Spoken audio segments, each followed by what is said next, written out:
Hey, it's Drew. I'm excited that you're here to listen to another episode of Renegade Marketers Unite. And if this is your first time listening, then welcome. This show is brought to you by CMO Huddles, the only marketing community dedicated to inspiring B2B greatness and that has a logo featuring penguins. Wait, what?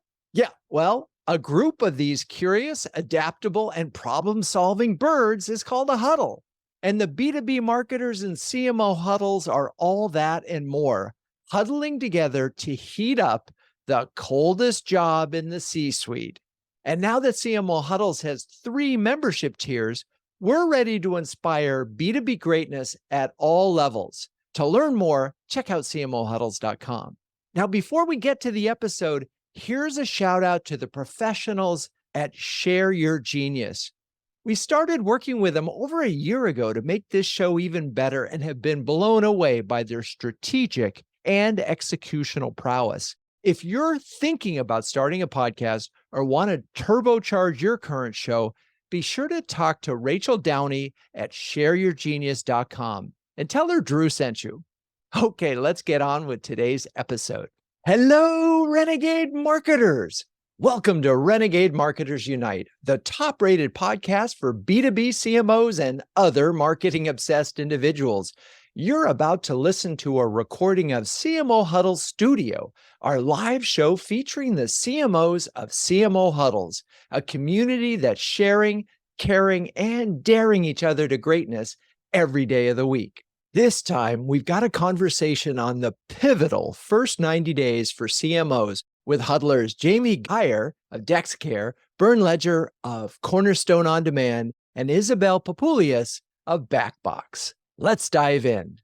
Welcome to CMO Huddle Studio, the live streaming show dedicated to inspiring B2B greatness. I'm your host, Drew Neiser, live from my home studio in New York City. If you know a B2B CMO who has recently changed jobs, chances are you lost touch with them for a good 3 to 6 months. Many in this position use phrases like drinking from a fire hose, or I just got my fireman's hat on, or hoping to come up for air soon. But I'm not sure these phrases really capture the pressure cooker of those first 90 days. To help you both understand and provide you with strategies for getting off on the right foot, so to speak, we have 3 amazing CMOs who recently went through or are going through this trial by fire and are here to talk about it. With that, let's bring on Jamie Gier, CMO of DexCare, and a returning guest who previously appeared on this show to discuss content marketing, rebranding, and board management. So hello, Jamie. How are you and where are you? Hi, Drew. Good to see you again. I am in the beautiful city of Seattle, actually 20 miles outside Seattle in wine country. Okay. So this is like your 3rd or 4th CMO role. And I think I counted roughly day 210 or so at DexCare. Tell us a little bit about the company and what marketing challenges you sort of identified early on. So, time is our most precious resource, and it couldn't be truer in healthcare. What DexCare does is we ensure that patients who are searching for healthcare can get timely access to that care based on the best capacity and resource use across different health systems and providers. And so, what that ensures is when you're needing care, you can get access to it as quickly as possible, but you're also matched to the right physician, the right location, because it's all about quality care. Interesting. I'm just thinking about personal. So you'll call your primary physician and you'll say, I'd love to come in because I've got this issue, and say, well, you can come in 3 months, which is why all these sort of localized, the city MDs are doing so well. But that seems like a really big issue from a patient side. What we try to do is load balance across the health system. And sometimes, by the way, and what we learned in COVID is that you may not need to be physically seen. So we have a virtual care platform as well. So if you want to book a same day virtual visit based on your reason for visit, we can make that happen as well. The cool thing too, Drew, is that many patients, when they need access to care, they're not picking up the phone and calling. They're actually searching, they're Googling for it, trying to find the most convenient care close to where they live. Interesting. So I'm imagining DexCare has different challenges than your last one. Do you have a methodology for your first 90 days? I do have a methodology, and it actually starts before day 0 or day 1 of that 90-day window. So I think of T minus, and that really is setting expectations before I even accept a job. And that's part of the interview process and recruiting process. And just making sure that I have a really clear understanding of how they view the role of the chief marketing officer and the contributions that they're expecting to get, but also having a really solid understanding of the stage of the company, because what you're going to end up doing and the information that you need for that first 90 days will be contingent upon the stage of the business. So there's homework that I'm doing even before I accept an offer. My methodology, once I do get in the door, is I spend the first 30 days really understanding how the business operates. I'm up leveling it beyond just my functional area to how does the business run? What are the operating principles? I spent a lot of time looking at financial information, the P&L, the balance sheet, and really just looking for opportunities to help improve and grow the company. Then it moves on to, okay, let me evaluate what we're doing in marketing or at the department level within marketing, but also with my partners in sales and customer success and spending time there. And then it gets down to the individual level. I break it down between first really understanding how the business operates, how do the departments contribute to the growth today, and then who are the individual people that comprise the different departments and what are they doing. I consider it my listening tour. And I think that's important because we tend to really want to just go in hot and trying to have an impact, but you got to take the time to really understand first the business before you can determine what your early wins are going to be, but even the longer term plan for your area. So, one of the things that you really struck me is the pre planning and managing expectations. It's funny, the first chapter in my first book was all about setting expectations. And I feel like that's where a lot of CMO jobs go off the rails. And I don't think it's just because, or not that the CMO didn't set expectations, is that the CEO, frankly, wasn't committed to those expectations. They changed. I'm wondering how you really are sure, because so often it's we want to fix the brand, we want to fix demand, we have these certain things that we want to do. And then when you get in there, it's demand, demand, demand. So, how do you make sure in that T minus the expectations that you're setting are, in fact, you at least get 90 days to commitment, if not a year to those?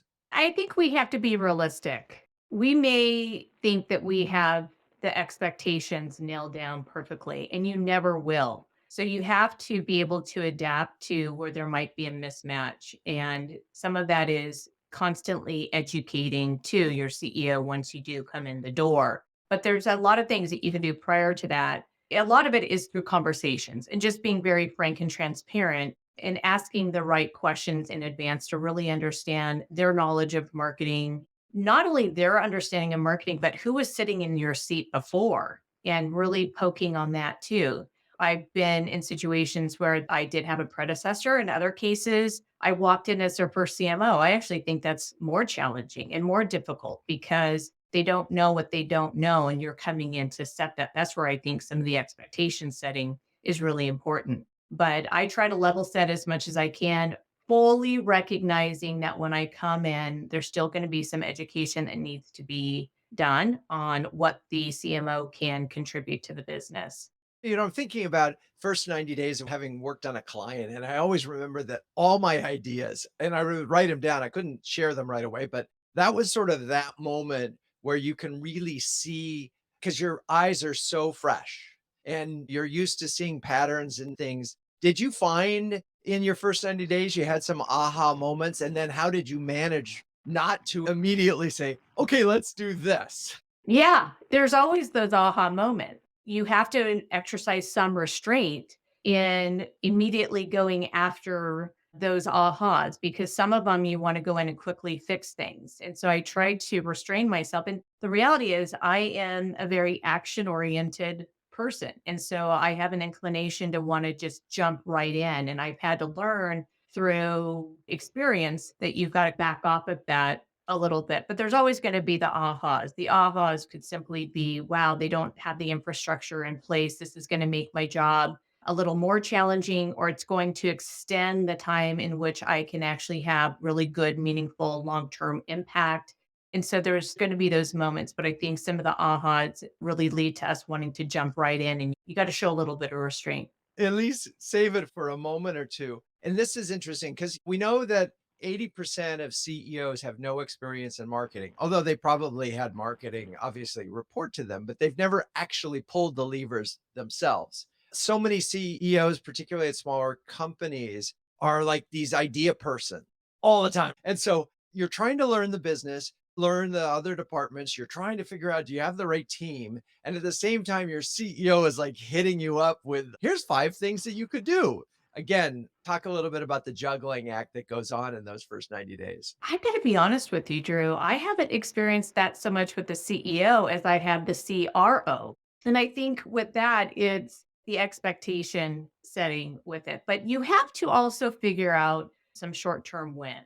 And that's just going to be part of the 90-day process, anyways, because it does a few things. One, it starts to build your credibility, it starts to build trust. It's the second. And third, it's going to buy you time for the longer term things that you need to get done as well. And so people are going to be eager when they get a CMO hired because there is a lot of expectations around pipeline contribution. Everyone thinks we're magicians. That's fine. I think the work that we do is very magical, but we're not magicians. You and I have talked about that before, I think on a prior podcast. But it's going after some low hanging fruit and some wins that will satisfy the appetites of those that have these expectations as you're buying time for the longer term as well. And the reality is, a lot of the time, you can come in with your wisdom from prior experiences and see things. So I immediately go to, how is their PR function operating? How's paid media? Where can I look in real quickly and see where I can get some wins? But also,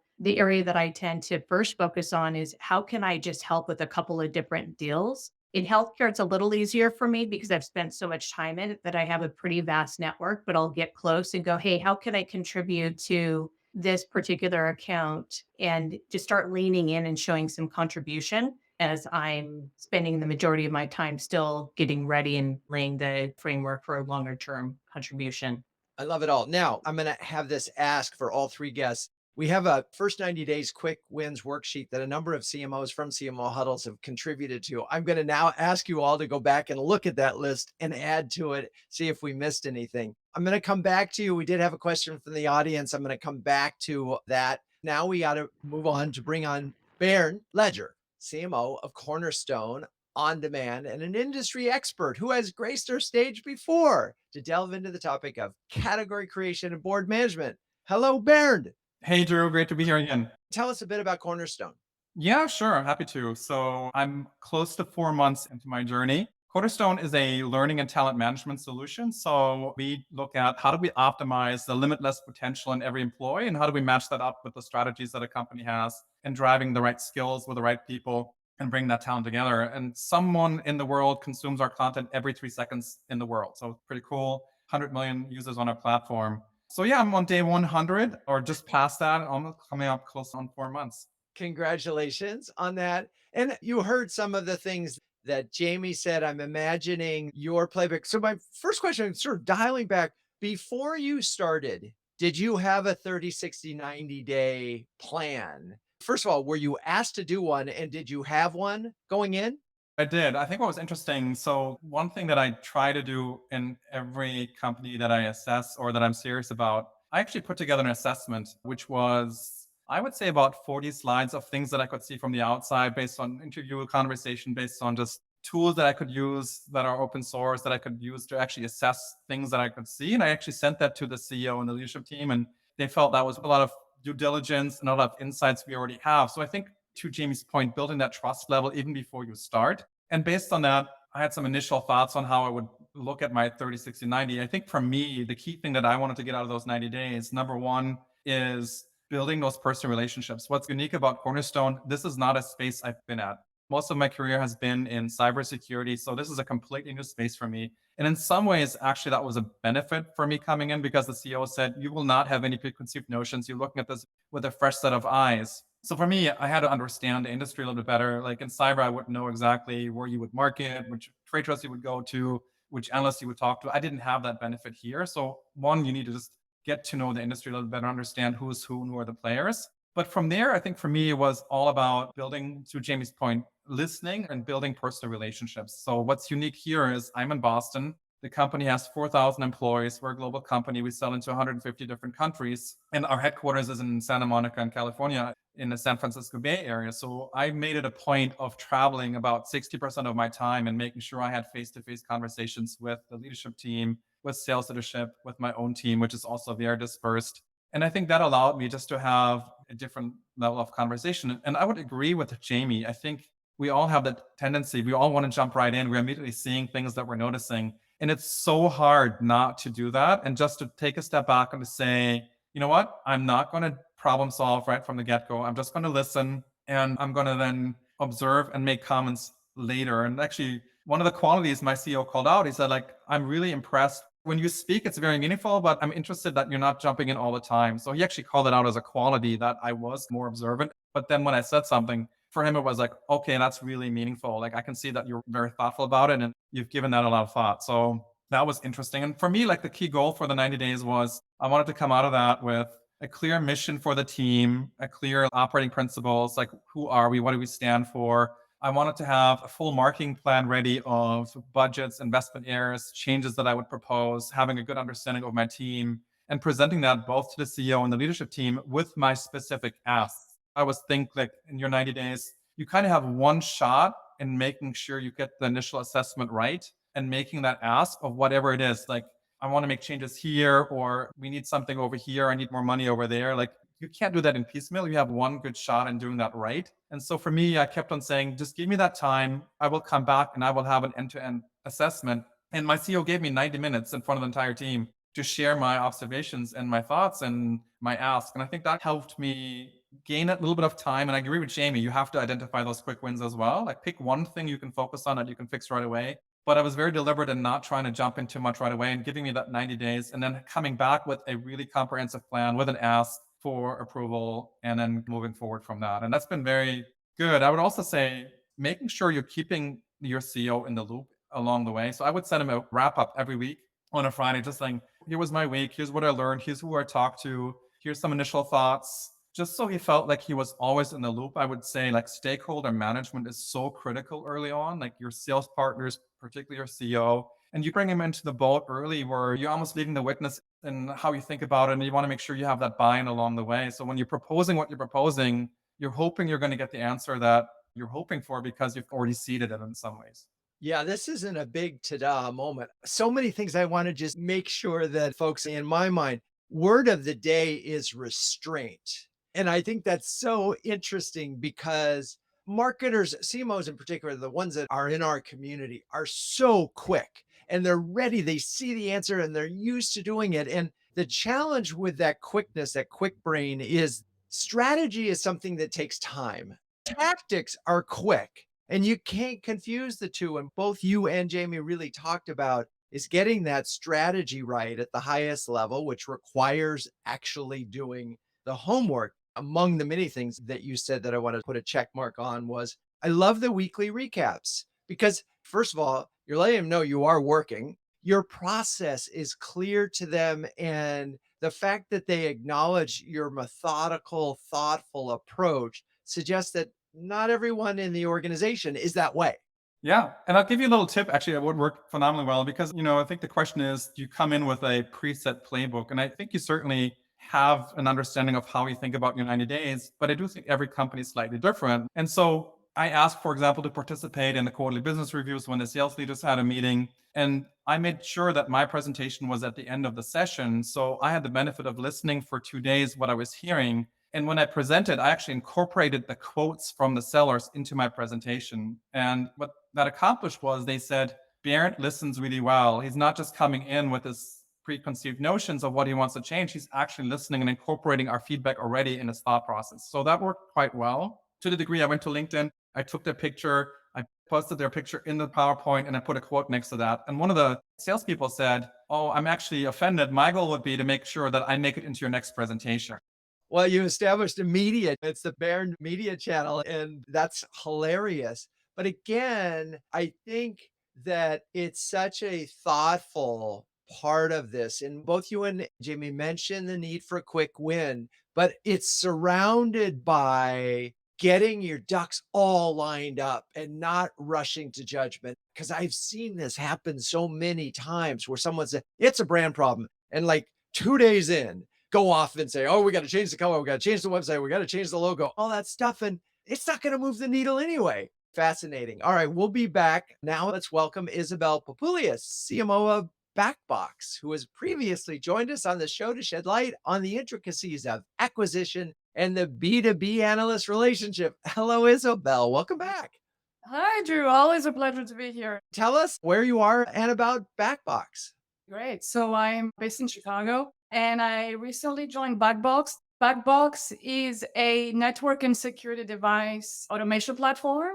And really what we focus on is automating a lot of the work that a network engineer would do in every day in managing a network and other devices on the network and keeping it secure. So we can save them a lot of time and enable them to do more, even more with their time. And by automating and essentially removing the human element or reducing the human element, we're reducing the human error and we're enhancing the security of the network. And ultimately, that's what's important, right? If your network is down, your business is down, you can lose millions of dollars a day, depending on what business you're in, because things are not working. So that's in a nutshell what BackBox does. We are a global company. We're based out of Dallas, but we're global. We're servicing many markets. And it's funny because Bernd mentioned that this was a new category for him. And I know you were a CMO at MediaFly and you weren't targeting IT security people over there. Is this a new category for you? It's very, very new. It's incredible in many ways. I came from essentially marketing to CROs and CMOs from sales tech and MarTech. This is a highly technical buyer. It's a very technical industry and product. And by the way, so is the channel ecosystem. It's a lot more complex. There's a level of complexity that makes it hard, but it's also a part of what makes it exciting, right? It's a new world for me. There's new things to learn. And you know this from your years in the agency business. We all worked on different products and Yes. services in different categories, and we could bring the same smart analytical skills to it. But it's so funny that CMOs get put in a box pretty quickly in their career. So this is your second go round. How has your approach evolved, changed? And I know we're only in day 60. It's amazing because you're day 60, Bernd is day 100, and Jamie's just over 200. But how is your approach? You're right in this first 90. Yes, and my approach has to be a little different too, because in my last position at MediaFly, I was in sales and then I became head of marketing. I built a marketing function from scratch, but I was already in the organization, right? So I knew the company, I knew the issues and such. Now this is a head of marketing from the get-go. And so I've relied on very much building the 90-day plan before I started. There are two great books I recommend. Many of us know the first 90 days, I'm sure, but there's also another one. I think it's called, I have it right here, The New Leader's 100-Day Action Plan. And I've looked at both. So my 90-day plan was done before I started. I showed it to the CEO 3 days in, and it has been invaluable in both essentially managing up and what I call sideways. And I think Bernd mentioned this. I'm controlling the narrative, to be completely blunt. I'm telling everyone what I'm doing. They're not telling me what to do in my first 90 days. And there's transparency, so they know. But at the same time, it's keeping me on track for myself, going through the phases, am I falling behind and whatnot, and it's helping me to manage my time and not get distracted. The 90-day plan is called more of a learning plan, gathering all the insights that I need as quickly as possible, understanding the business, like Jamie said, that's a lot of the first 30 days. The next 30 days after that, deep dive in marketing, customers, channel, product, etc. Deepening my knowledge and starting to make some decisions based on the foundational knowledge I built in the first 30 days. And the last 30 days of the 90-day plan are essentially operationalize what I learned and making changes to institutionalize and scaling things more or less. And so it's really interesting. I'll give you a very specific example because I think it's potent. I had analysts talking to analysts in my 60 days, and someone invited me to an analyst call in my 30 days. And I went back, I said, I will not join this meeting. This is not in my first 30 days of the plan. It's my next 30 days. You can start inviting me in the next 30 days. Interesting. That must have taken people back a bit. I don't think so because they had seen it. It was just a matter of reminding them. At a very tactical level, it helps you to not get distracted. And in fact, even my CEO, when he saw the 90-day plan, which he loved, and he said to me, no one has put it in front of me in this quickly. So preparation, everything that everyone else said, you're starting the work before day 0. But he said to me, make sure you stick to the plan and not get ahead of yourself because you will get distracted. People will pull you in multiple directions. And yes, of course, there is some of that, inevitably. You have to manage some of that. But coming back to that is important. I did have curveballs thrown at me. I had to go into a second half of the year planning meeting 10 days in and present my second half of the year marketing priorities. How do you do that? You're 10 days in and these are my marketing priorities. This is a curveball. It's not in the 90-day plan. The 90-day plan clearly says building knowledge, culminating into a marketing plan at the end of the 90 days. Now, because I started my discovery, right, before I actually started the job in my interviews, and then I had already had one-on-ones before starting, and then I accelerated one-on-ones from day 1. My first week was just one-on-ones conversations from 9 a.m. to 6 p.m. This is no exaggeration. And so by the time I got to that first half planning meeting 10 days in, I had a strong hypothesis based on my understanding of BackBox by then, but also my own experience of working at companies this stage of what marketing needed to prioritize. The priorities and then some sense of the strategy and some sense of tactics and maybe outcomes. But of course, the tactics and the outcomes were not baked in any way, right? They were more like a hypothesis. So I was able to have an intelligent proposal in front of the entire ELT, and it was extremely well received. And that's because the learning process and really the work starts before day 1 of the job. Interesting. I'm going to be stuck on that for a while because you spent the first week, that's 5 of those 10 days assessing the team. You're also trying to get a sense of beyond the team, sort of the infrastructure, right? I mean, what's the marketing stack like and so forth. So your process and how are those things. And then you got to look at programs that are currently in place, wherever the spend is, and you got to assess all of those. And you spent the best guesses you have after 10 days. And I think you have to prepare to say Yeah. that. I mean, that's my hypothesis based on what I know today. And the caveat here is I may have to tweak some of these or change some of these 30 days from now, 60 days from now. Obviously, we have to be reasonable. We're not magicians, like Jamie said. And presumably, we're working with a CEO that's reasonable and an executive team, right? A lot of my one-on-ones, all of them, the first few days were getting through the executive team and understanding the business, Right. not just marketing. Okay, so we've had some very consistent themes. By the way, I'm a huge fan of The First 90 Days. If you haven't read that book, I think it's one of the best business books ever written, not just First 90 Days. It's just so smart and the way it assesses how you can make a difference in an organization from any job. So thank you for reminding me of that. You have a plan going in. That was first number 1. You have something, a framework for how you're going to attack the challenge. You're spending a lot of time listening. You're trying not to make any assumptions. You're looking for some quick wins. You start to form hypothesis and you keep everybody informed. All right. That's a great sort of where we are. We got a lot more to cover. I'm going to take a second and talk about CMO huddles. CMO huddles was launched in 2020. CMO Huddles is a vibrant community of over 175 highly effective B2B CMOs who share, care, and dare each other to greatness. One CMO described huddles as a cross between an executive workshop and a therapy session. And given how hard things are out there, who doesn't need a little reassurance that they're not alone? Everything about CMO Huddles is designed to be a force multiplier, helping you, the CMO, to make faster, better, and more informed decisions. Since no CMO can outwork this crazy job, CMO Huddles is here to help you outsmart it. And with that, Jamie, Bernd, Isabelle, come on back. 2 questions for you. Are you on the therapy side or the executive workshop side? And I'm wondering if you can share a very specific example of how Huddles has helped you in one way or another over the last couple of years. Go ahead, Isabelle. What I like the most about the huddles is the small format of the huddles, where we get to discuss a specific topic. But then what the small format does for me is it allows me to build one-on-one relationships with people more easily. And so biggest outcome for me has been the follow-ups and the relationships I've then built with individual CMOs. And then I go to them and I say, talk to me about how you look at your pipeline and let's compare notes and those types of things. And so there's a group forum, but because it is what it is and it's small, it allows me to then develop my own relations from there. That's the biggest thing I've taken out of. And I love it, especially because we are primarily virtual. And we were born in an era where it was primarily virtual, but these relationships are being built despite that. Bernd, Jamie, anything to add? I would second that. I think it's a phenomenal, safe place where you can ask questions that you might not want to ask other folks, either in your organization or elsewhere. So it's a good way of confirming, asking, what technology are you using? What experience do you have here? And I think, Drew, what you and the team do so well is like you have certain people who have certain specialties. So even asking you, hey, I need to talk to somebody about ABX, or I need to take a look at an ABX platform, or I have questions around this or that vendor. And like you're able to tie these bits and pieces together really quickly so that we can have very meaningful conversations with people who are experts in those areas. And I think that's so helpful when we're all struggling with answers sometimes. I appreciate that so much. Jamie. I would say one of the biggest benefits has been just in time access to people that can provide recommendations and answers.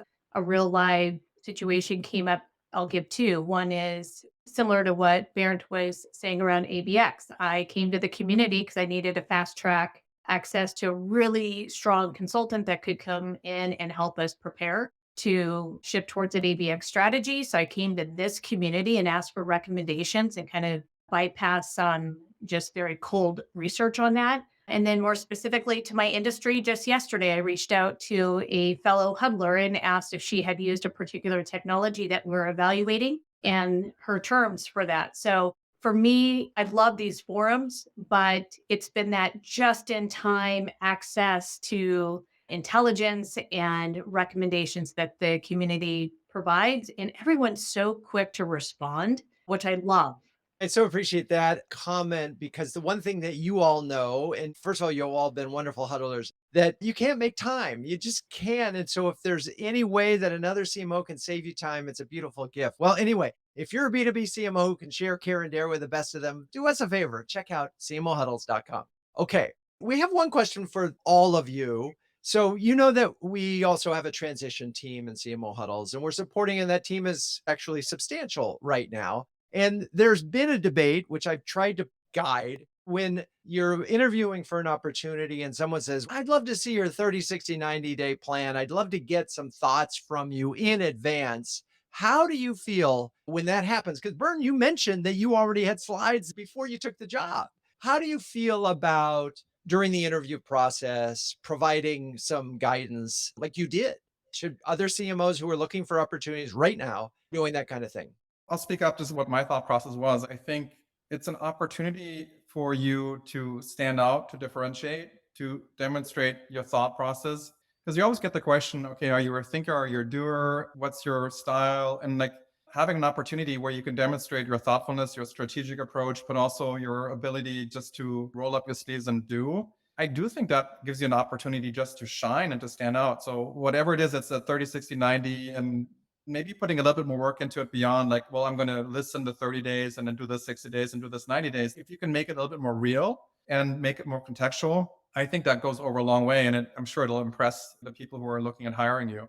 Isabelle, Jamie, did you both end up doing mini plans before you took the job? Did they ask for them? I actually did work on a mini plan, but I wouldn't say it was a mini plan as much as it was listing out my assumptions about the business and also my observations, and then what I thought it would take for this person, this role to be successful. But again, it came down to having some information already about the stage of the company, the backing of the company, the marketplace. And that way I was able to lay out some assumptions, my observations about their brand health, about their performance marketing, about the marketplace in general, and then what the level of investment realistically would need to be in the marketing function in order to be able to contribute in a meaningful way. I did not put together necessarily a 30, 60, 90-day plan because to me, that's more of my checklist of the things that I need to do. I did get buy-in that I needed to have that time to really do my due diligence, at the same time, identify where I thought some quick wins.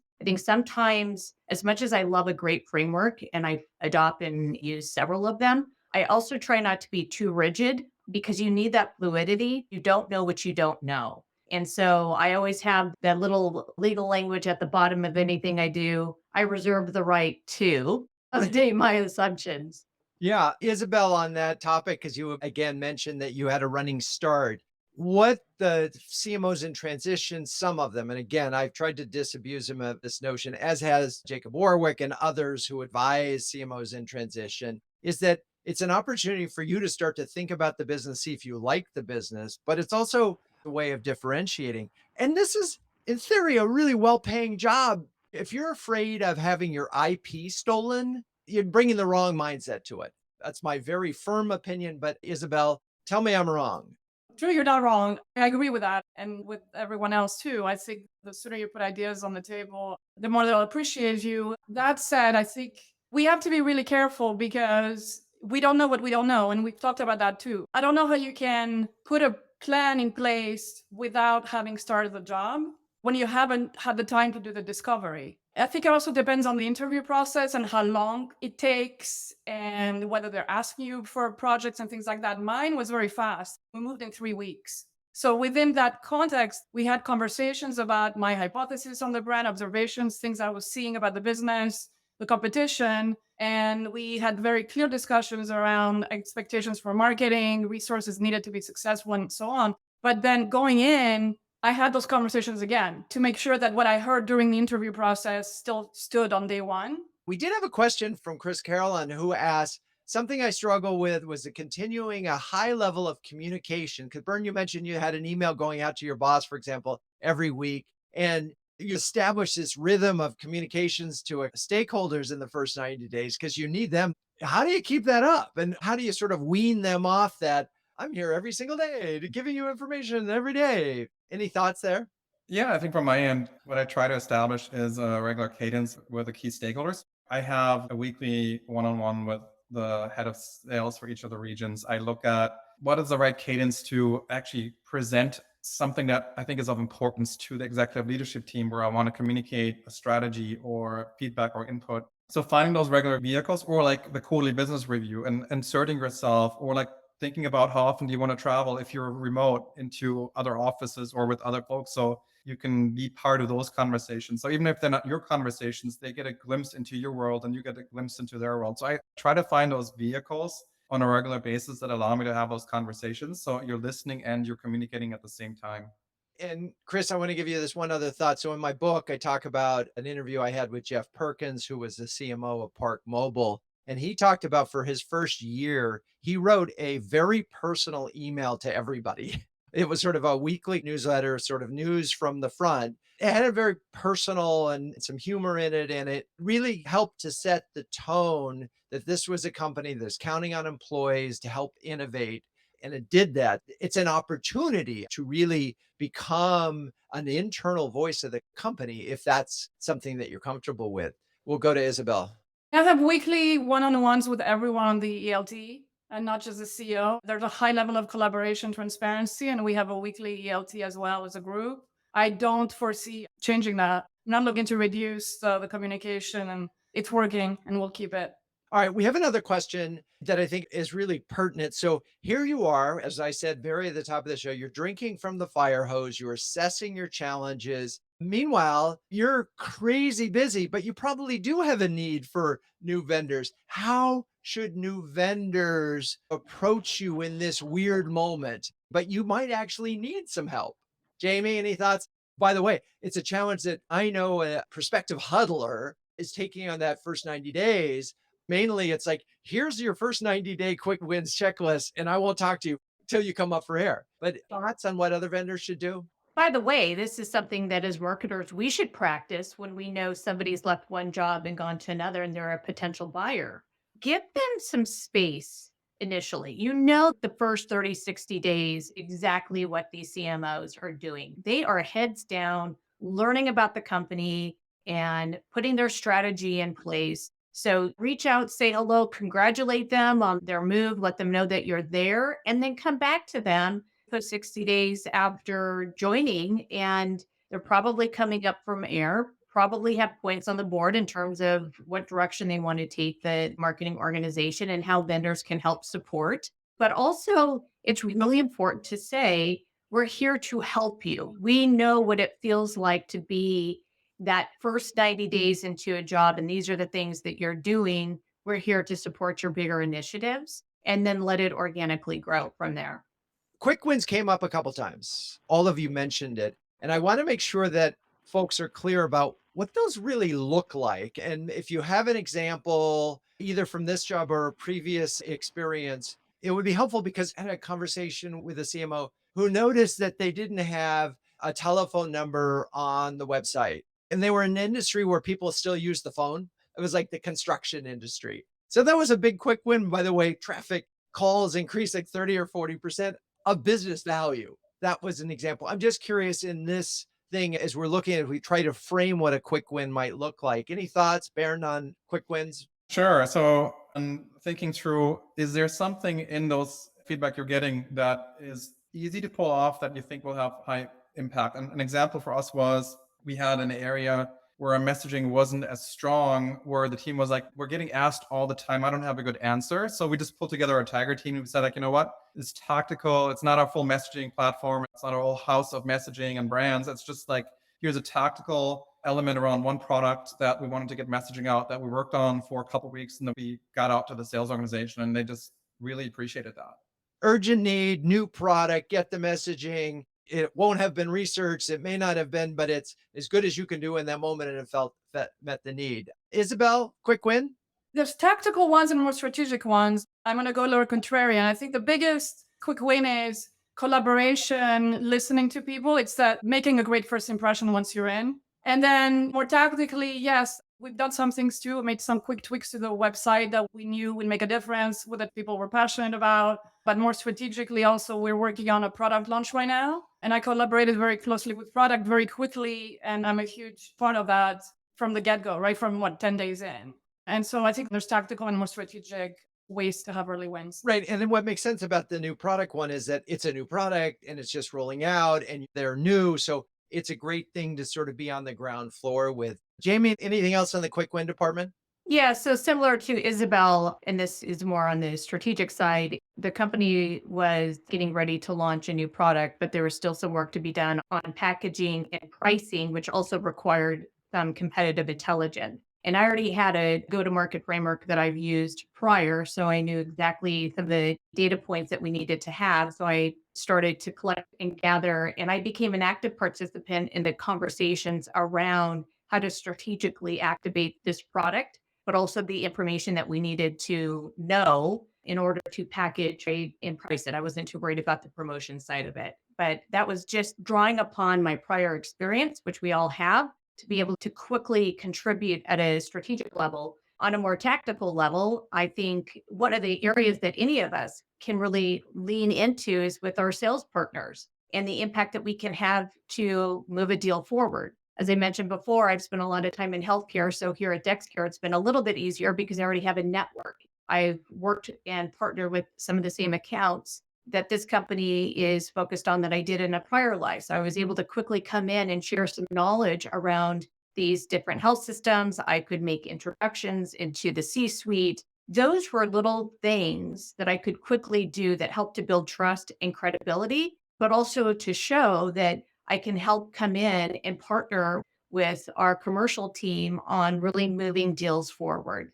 Love it. Okay. Well, we do on this show always ask the question, what would Ben Franklin say? And one of the things that you have heard in this is Isabelle talked about one-on-ones first day. Bernd spoke about getting that weekly email out, building all those relationships, major listening tour. Isabelle did the same thing. So I think what Ben would say is energy and persistence conquer all things. With that bit of wisdom, I'm now going to ask you three for your final words of wisdom for other CMOs when it comes to the first 90 days. And if there's any metrics that you think about on those things, feel free to add that. And let's do it in reverse order. So, Isabelle, final words of wisdom. One is take care of yourself. It's very intense. So check in with yourself. I have it on my 9-day plan at the end of each month. How am I doing? Am I burning out or am I taking care of myself? And the second one is, I forgot to mention, this is very important. If you can somehow get yourself invited to join the board meeting before you start, which is what happened to me, from the day I was hired to the day I started, I had a month and a half. They invited me to join. That was probably the single most invaluable thing because that was the business download right there. Yes, exactly. Because suddenly, if you're in the board meeting, you hear everything that's important to the board, and that's pure gold. Okay, Bernd. Yeah, I think for me, the recommendation I would have is you only have so much time yourself in those 90 days. So figuring out where can you use external resources? For example, can you pull certain groups from the outside, external vendors who can do an audit of part of your organization that can accelerate your understanding, your assessment of your team and of the processes and the function that's going on. That way you can focus on certain things, you can offload some of the workload to someone else, and you're much faster in combining those two efforts. Your second question on the metrics, I would say one, understanding what matters to the business, and then understanding if you have the ability to measure those metrics today. And if not, what can you do to put those in place? If they're already there, just making sure that you trust the data that you're seeing today. Yes, which is an important caveat there. Can you trust the data? Okay, let's see, Jamie, final words of wisdom. Building the trust with your key stakeholders so that you're also building allies along the way. I think the more that you can communicate about what you're going to be doing in those 90 days to help manage expectations, that's going to be very important because you're also indirectly soliciting their input and support of giving you a little bit of time to understand the business, but why that matters to day 91, day 92, but just being very clear as to what you're planning to do and why that matters, but also to ask, hey, what could I do in the first 90 days to impact the business and have them as an active participant because then you are building the relationship. The other piece, and this gets to what Isabelle was saying and taking care of yourself, I would also recommend that you build a very strong relationship with your chief people officer because she's going to be the one that wants to make sure that you're taken care of as well, in addition to your CEO and others. But that's going to be a really good sounding board in terms of the softer side of how you're doing. And you want to make sure that you do take care of that. Love it. All right. Some wonderful advice for CMOs, starting first with those expectations, get them set right and keep your priorities focused on the prize there. Listen and take care of yourself along the way. Well, all right. Thank you, Jamie, Bernd, Isabelle. You're all amazing sports. And thank you, audience, for staying with us. To hear more conversations like this one and submit your own questions while we're live, join us on the next CMO Huddle Studio. We stream to my LinkedIn profile, that's Drew Neiser, every other week. Renegade Marketers Unite is written and directed by Drew Neiser. Hey, that's me. The show is produced by Melissa Caffrey, Laura Parkin, and our B2B podcast partner, Share Your Genius. The music is by the amazing Burns twins, and the intro voiceover is Linda Cornelius. To find the transcripts of all episodes, suggest future guests, or learn more about B2B branding, CMO huddles, or my CMO coaching service, check out renegade.com. I'm your host, Drew Neiser, and until next time, keep those Renegade thinking caps on and strong.